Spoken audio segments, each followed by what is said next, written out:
for the second time in this offseason, Scott Drew will have to replace his top assistant. And it's that old kind of nemesis again, the guys who keep coming for our coaches, and that is the University of Kentucky. Scott Drew said no to him earlier this month, and so they went and they got his top assistant. Of course, John Jacobs, co-associate head coach, left for the head coach job at FAU earlier in the offseason, and now the other co-associate head coach, Alvin Brooks III, is off to join Mark Pope's staff at Kentucky. Tough loss for Baylor. It really is. And a big gain for the Kentucky Wildcats. I know they're loving the way Mark Pope is building the staff out, and this is the jewel in the crown of the staff. I mean, you're not going to find a more well-respected assistant coach in America. I mean, really, Alvin Brooks and John Jacobs were two of the elite that we're seeing as assistant coaches in college basketball. And so definitely a big-time move from Mark Pope. Alvin Brooks III has been here through the highest of highs. And he came in a year before Jacobs in 2016. And I say that to mention that, I talked about when Jacobs left, how he came at the right time and he changed the identity and helped tremendously on the recruiting trail to raise Baylor standards. And Alvin Brooks III was right there with him. Like, he absolutely deserves a mention in that. He was also there to help change the offense. He was also there to bring in top end recruits. In fact, he was the primary guy recruiting VJ Edgecombe, who might be the biggest recruited Baylor's history, finished number 3 on the ESPN Top 100 this week. And yeah, it's worth mentioning that VJ picked Baylor over both Duke and Kentucky. Yeah. Now, this initial report of Alvin Brooks taking the job came from Matt Norlander, who is obviously one of the top guys on this. He tweeted out Tuesday morning, top Baylor assistant Alvin Brooks III is leaving the Bears to join Mark Pope's staff. Sources tell CBS Sports. Spent the last 8 years under Scott Drew and will be the associate head coach as well at Kentucky.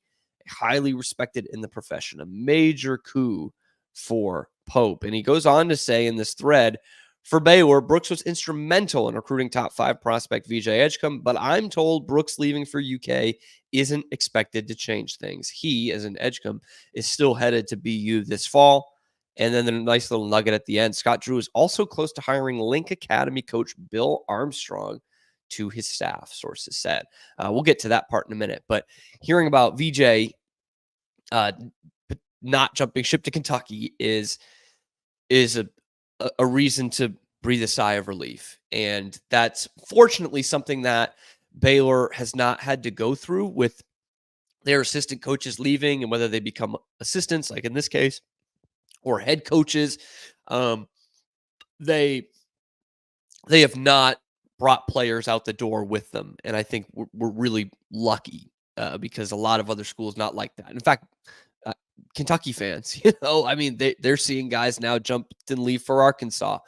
Thankfully, we have not had that problem at Baylor, even though, John Jacobs goes to FAU and they've barely got a roster, and still he hasn't plucked a bunch of Baylor players. So I'm hoping that continues to be the case. Again, VJ is probably the biggest and best recruit he's ever got, that Baylor's ever gotten.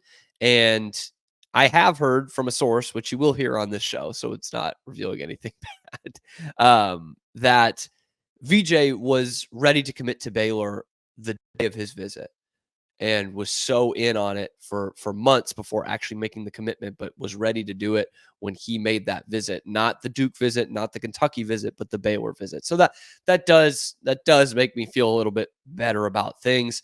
But looking at who AB3, Alvin Brooks III, has been on the recruiting trail with. Now, he and Jacobs were obviously the primary recruiters. Scott Drew, absolutely a closer, don't get me wrong.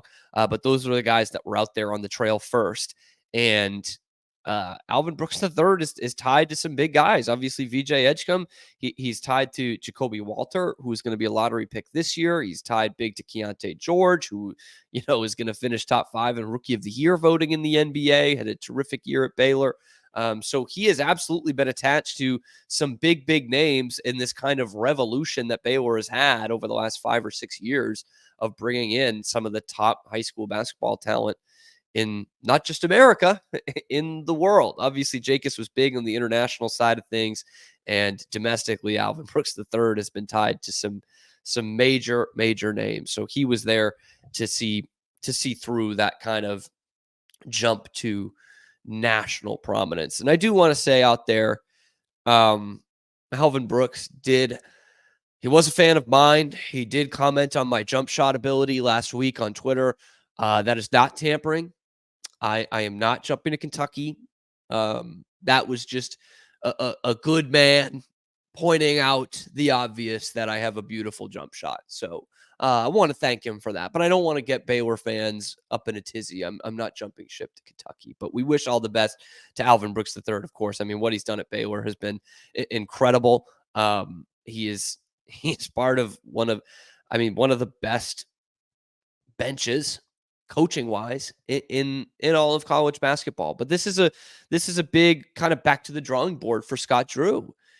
I mean, it's not easy replacing 4 out of 5 starters, and he's doing a good job plugging away at that so far. It's really not easy to replace 2 top assistant coaches. And getting someone like Bill Armstrong from Link Academy, who we obviously know he has a great relationship with. That's where Kobe Walter finished out, right, at Link Academy. And I think that's a big time hire. I was actually thinking that before I saw the Norlander tweet, not necessarily Bill Armstrong, but someone from the high school ranks that might make the jump up. I think it might be a little tough to get someone like Kevin Boyle from Montverde, who has coached some of the very best guys in the country, and obviously was Rob Wright's coach this year. I think that might be a little tough. But bringing someone in like Bill Armstrong is a nice hire for me, because that keeps you on the recruiting trail for sure. And you've also got some other guys on the staff. This is why it's deep. Tweety Carter has been a big part of the staff the last couple of years. A lot of behind the scenes stuff, not even on the bench. Ty Beard has been a trusted guy on the staff for years, and so is Jared Nunes. So I would expect those guys to get promotions, and certainly someone from the outside. But this is a bit of a task for Scott Drew, and losing Alvin Brooks III in a vacuum is not easy. Kentucky is getting a heck of an assistant coach there to go be Mark Pope's right-hand man, a guy who has done it at the highest level, has championship experience, Kentucky fans. So that is a big-time coup for Mark Pope and the folks out in Lexington.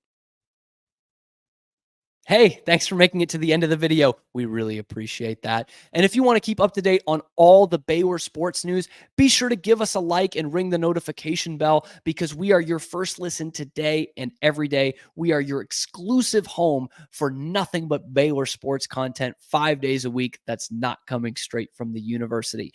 Be sure to follow us here on YouTube and also wherever you get your podcasts, and on Twitter as well at Locked On Baylor. Thanks so much again. Have a good one, and sick 'em.